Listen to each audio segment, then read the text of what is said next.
సమస్తానికి ఆధారమైన యేసయ్యా, కృపతో నన్ను జ్ఞాపకం చేసుకోవయ్యా.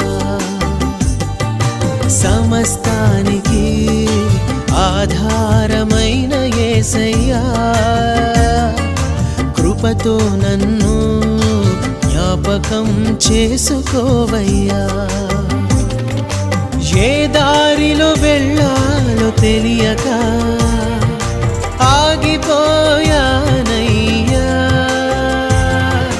మార్గము చూపించి కరుణతో నడిపించు యేసయ్యా. సమస్తానికి ఆధారమైన యేసయ్యా, కృపతో నన్ను